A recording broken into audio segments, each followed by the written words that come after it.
So I'm sitting here with Sheldon from Carbon Chemistry. Can you tell me a little bit about where you guys are, who you are, what you guys do? Sure, yeah. Carbon Chemistry, based out of Colorado. We are a adsorbent and filter aid supplier to cannabis extraction. We mainly work with partners, so companies that are already supplying the cannabis industry with equipment or solvents. We basically add another product that can help processors produce, polish their product, improve the quality, and especially CRC, crystals, terpene improvement. That's our products are used in processing to solve various challenges, from contaminant remediation to product improvement. And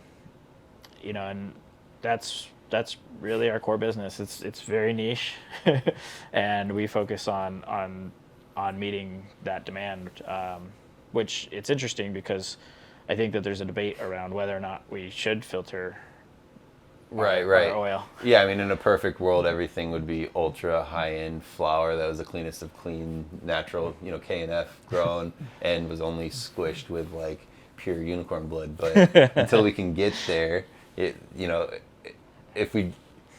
had this conversation with a guy earlier. It's like, I'm not gonna ever eat at McDonald's, but I'm fine with that being there and people choosing to eat at McDonald's, especially if they have the option to go spend more money at the steakhouse right across the street. So if we find ourselves somewhere in between there, based on what you're saying, should we refine?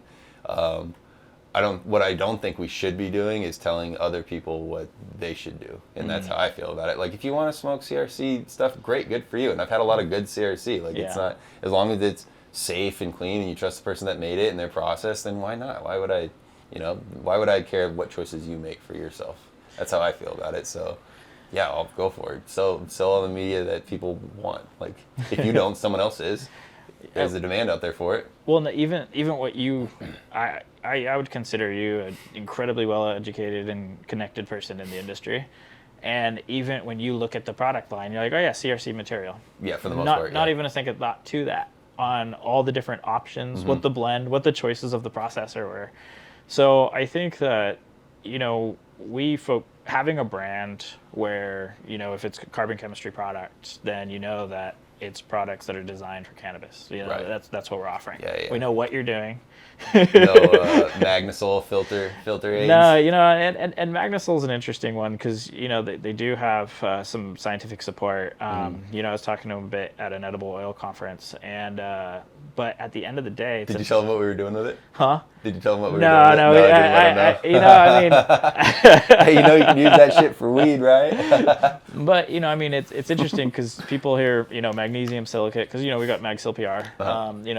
It's activated for a specific crystalline structure, and that's how it gets its performance. But people hear magnesium silicate, okay, cool, the compounds. Yeah. But then asbestos is magnesium silicate, right? And so that's probably work pretty good as a filter aid, smashed up. Maybe, it might kill you, but in the long term, but just make sure it's not in there when you smoke it. Yeah, fair enough. But maybe the fibers, absorption. Yeah. Separation. No, yeah, I think it probably would. I wouldn't suggest anybody use. Nobody use that as a filter aid. Yeah. It's crazy, but you got to, because we got into this by experimenting and trying things out, of course, and figuring it out.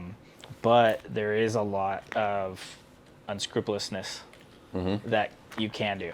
Yeah, absolutely. I mean, the first time I ever used charcoal for filtration, it was like for a fish tank, and I got it at the hardware store. Aquarium tank. Yeah, aquarium tank. Shit worked fine. Oh, man. So, do you guys sell direct to consumer at all, or is it all through your distribution partners? We experimented with it, but we really sell to resellers. That's our main model. Leave that up to Killa. You can deal with the forum people. Well, I think that a lot of our distribution community is starting. They're looking at Future 4200, and I think it's positive. Right? It's an engagement related endeavor. The more that people are challenging each other and asking questions and getting it out there on the forum, where now it's searchable. Yeah. I do that all the time. I'm like, wait, I was talking to somebody about that. And I'm like, Oh, me too. All Google the time. Future And the 4200. whole point of the whole thing was so that I had that spot Yeah. for when I needed to ask that question. Yeah. And I love it. I mean, and so we're constantly, educating people who are only vaguely familiar, to get involved and use it as a spot. And it's a good spot for users and suppliers to come together. Yeah. It's people to debate, and have that debate out there and bring evidence to the table. Your paper on MagSail that you had up on we're working on refreshing that. Great, in yeah. order to kind of take that information that's already there, cite it, of course. No, but that's the point of that. I'm surprised someone hasn't gone back through and like sat down and redone. You were wrong. you must have lied, or someone paid you or something to do it. So we're actually doing that. I have a geochemist in Brazil. Someone that knows what the fuck they're doing. And they're putting in all the comments and compiling Cool. the entire discussion Yeah. into a single format. That's cool. Like here's the original thesis. Here's some of the feedback. Yeah. You know what I mean? It's still mainly going to be pretty raw, but Sure. From the original content. But I think that's a good example where people choosing to go to the forum and contribute has now created tangible open source information. Yeah, for sure. That other people who say, I have this problem.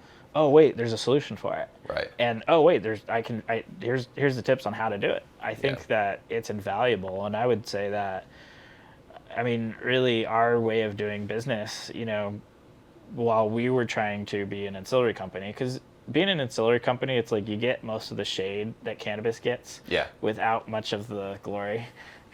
Yeah, but also with an easier time with the IRS. Yes, the IRS, because we're not plant touching. No 280E. But marijuana-related business, Banking. we're A mess. effed, It's the worst. and also support services. Yeah. Like now I've been handed multiple presentations from payroll companies and payment processors where they say, oh, if you do, this, you're cannabis. Yeah. And it's the same thing. Yeah. And so you still have an effect on the ability to conduct business. Do you guys have anybody that's buys your stuff that's outside of cannabis that you know of that's using it for anything else? We have had water purification. Okay. I mean, we've had some labs get like laboratories get used the silica gel for analytical chemistry. Yeah. But at the same time, because we have a purely distributed model, it's weird because there's secondary and third markets. So like we found pharmaceutical supply companies that have like carbon chemistry. What the hell? Yeah. Nice. I've never heard of you guys. So yeah, they're selling your stuff and you don't even know who they are because Yeah. they bought it from someone else and broke it down. Damn, it'd be interesting. No, in our same packages. Like they sure, straight up yeah, just bought it and from a resold distributor. it. It'd be really interesting to find out what their customers are using it for.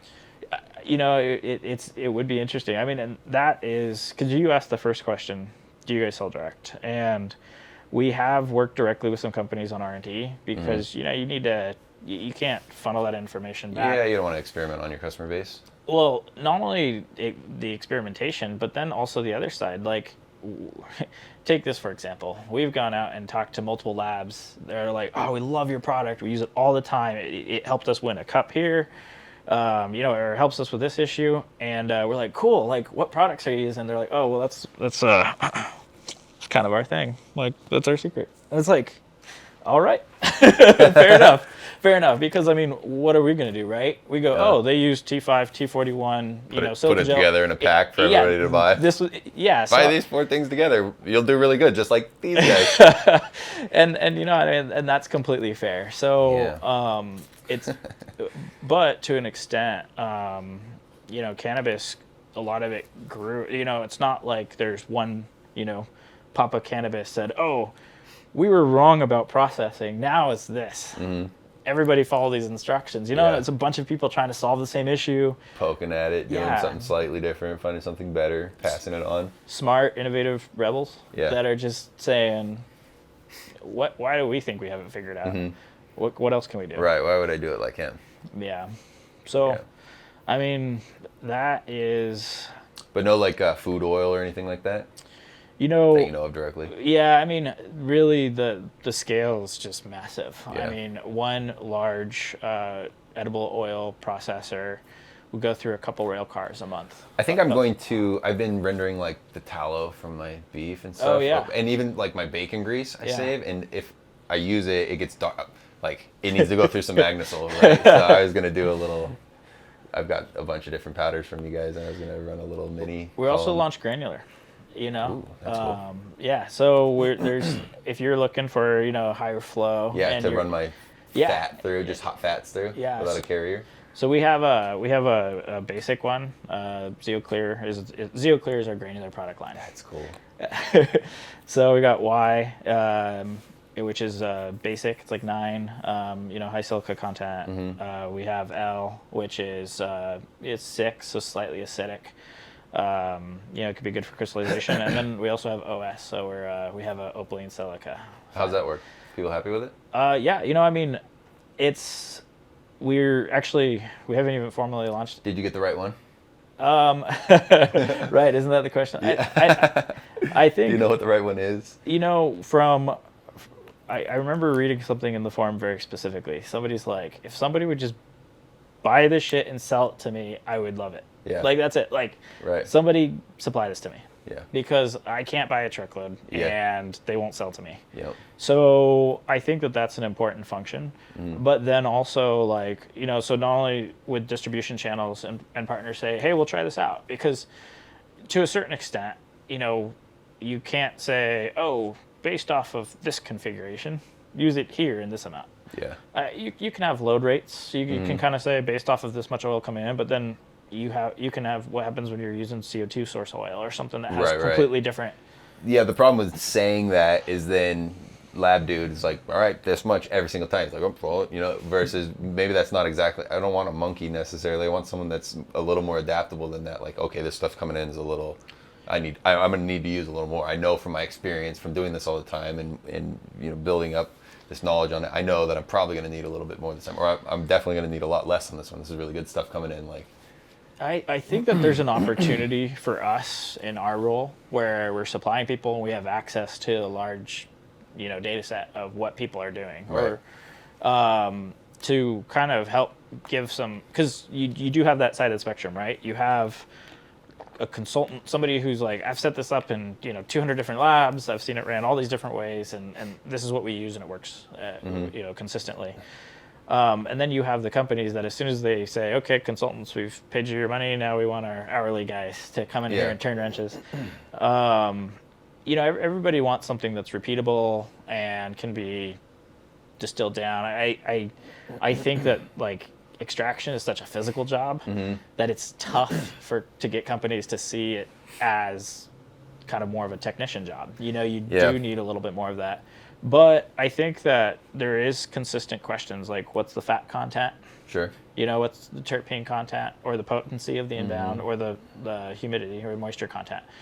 You know, so having coming up with a consistent battery where you could say, oh, based off of this profile. Yeah. If it's like this, then it's within this range. If it's like this, it's within this range. Sure. It would be more repeatable. Yeah, exactly. Yeah. Because that's what's changing a lot of your effects. Right. Is, you know, the constituents in your curd. Man. How you guys how many people you guys got working with you right now? We have 14. 14 people. Yeah. It's a lot of them in the warehouse. Probably a little under half. Okay. You know, I mean, there's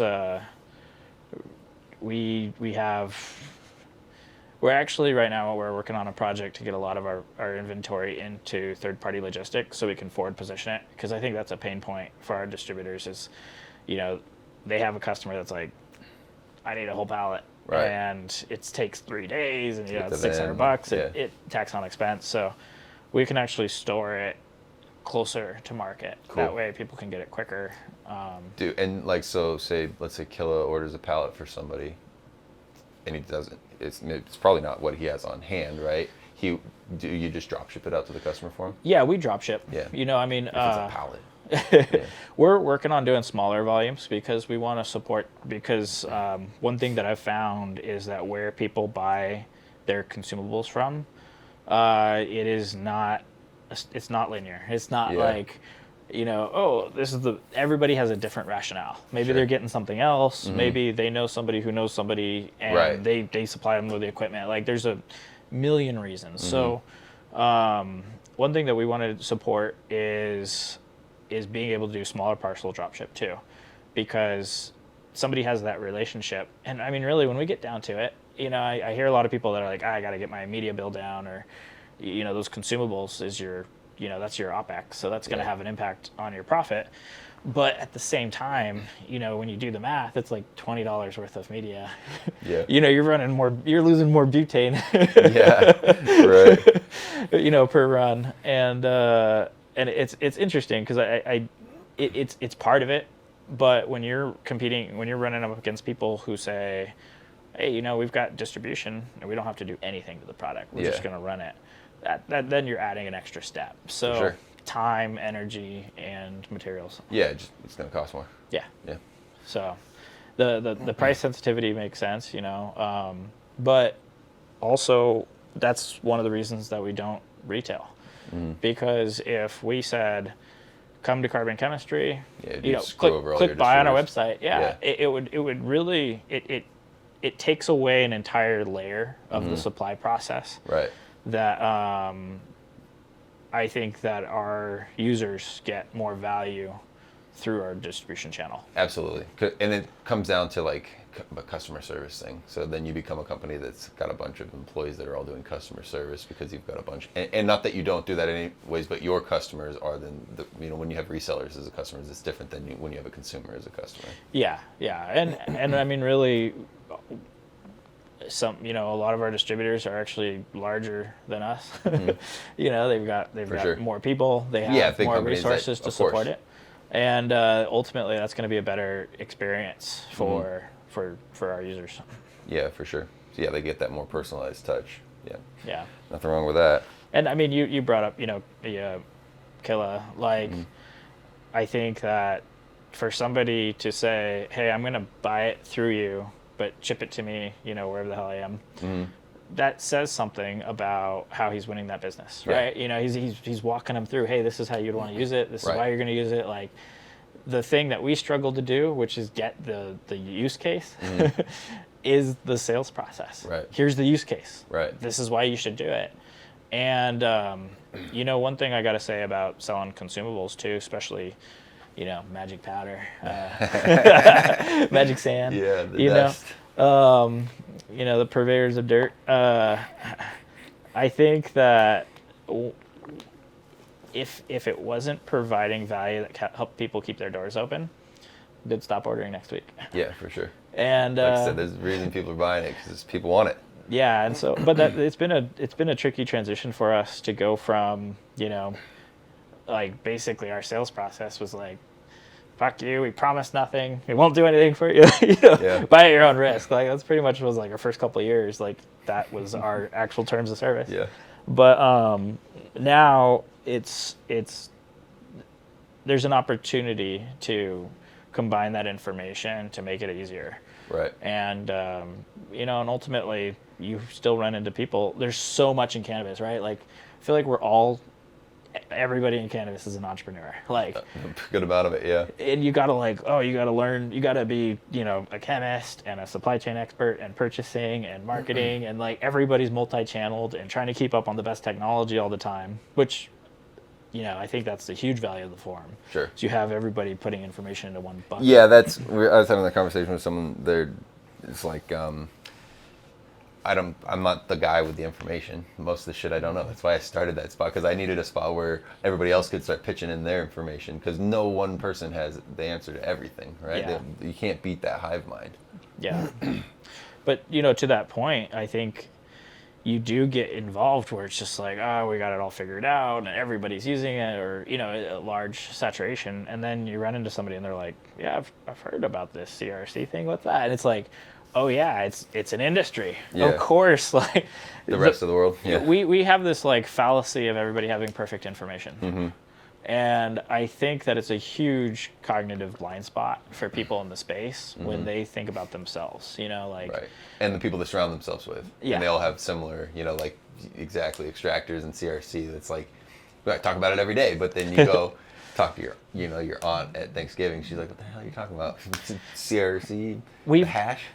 in order, our layman terms for communicating the process of adsorption is use a Brita filter. Yeah. Like when people are like, "What do you do?" We're like, "Well, like we sell like the carbon that would go in a Brita filter." Oh, you sell carbon chemistry? That makes sense. Like that's as far as I get. Nice. But you know, Works. we don't get Tibetanites or silicas. Yeah, and but that's the thing is that like we are all so hyper focused and going a million miles a second. That's why we all get burned out. I mean, if you've been in this industry for more than 2-3 years and you're not tired of shit, good on you. I mean, Yeah. I think you got to figure it out. I find I'm not tired, but I'm getting tired of it. Yeah. Sure. It's getting awfully legal and chatty. It's a form of fatigue, right? Yeah, for sure. Yeah, for sure.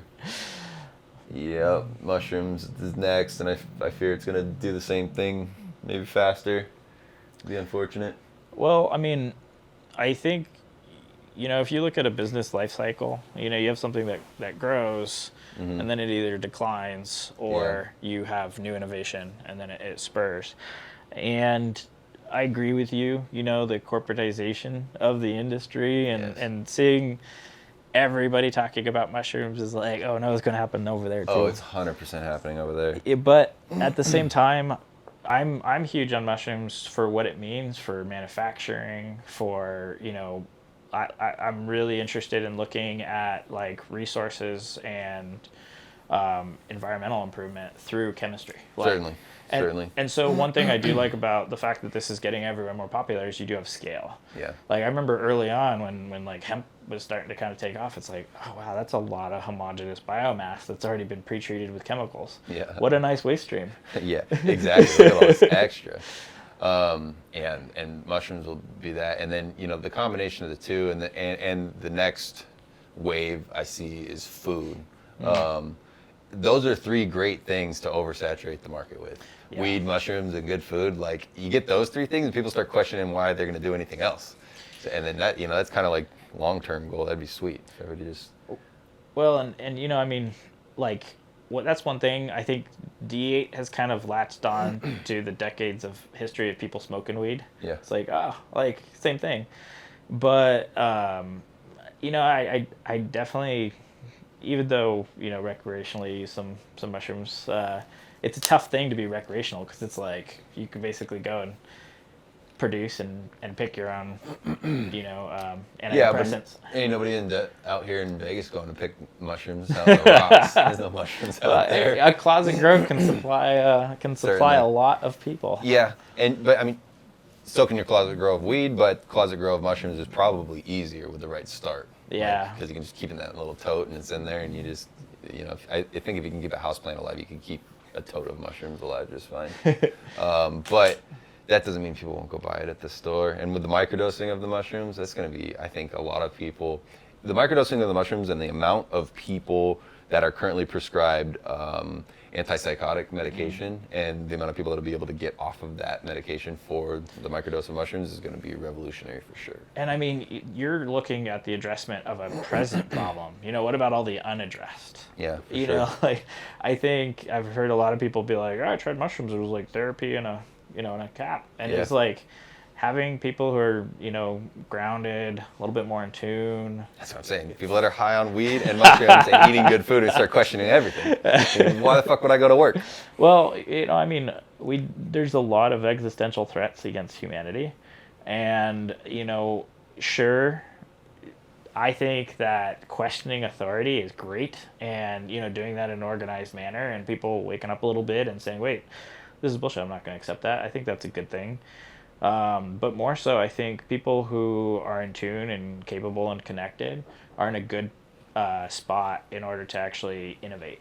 It can all sound a little tiring, it's like, quality, integrity, but we all know that there's some bad actors out there. Yeah, and the only way for the consumer to have any kind of insight into that is for the manufacturers and the suppliers. It's for us to get together and talk about it so that they can see into the back end, and then more importantly, that they can then question the people that aren't doing that. Yeah. Like, why aren't you talking about what you're doing? Or like, let me see a podcast where you were talking long form. Like, let me be a judge of your character, not from just a 2-minute snippet or your curated Instagram, but like, let me hear you having a conversation so I can judge, like, is this person intelligent enough even to be true to the claims that they're making? Yeah. Like, let me find out who you are. And if any consumer should be questioning any company, not just weed, but anything that you're buying, if the people that are behind that company aren't willing to be, like, to talk about what they are delivering or just about themselves, then be very suspect of those people.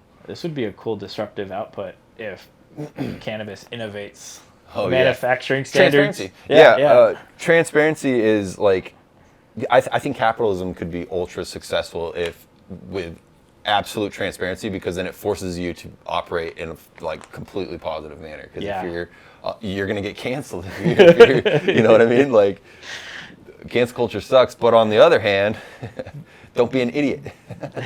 Don't get canceled. All right, let's wrap it up. Sweet. Cool. This has been fun. Yeah. Thanks for coming out. Hey, thanks for the chat. Yeah.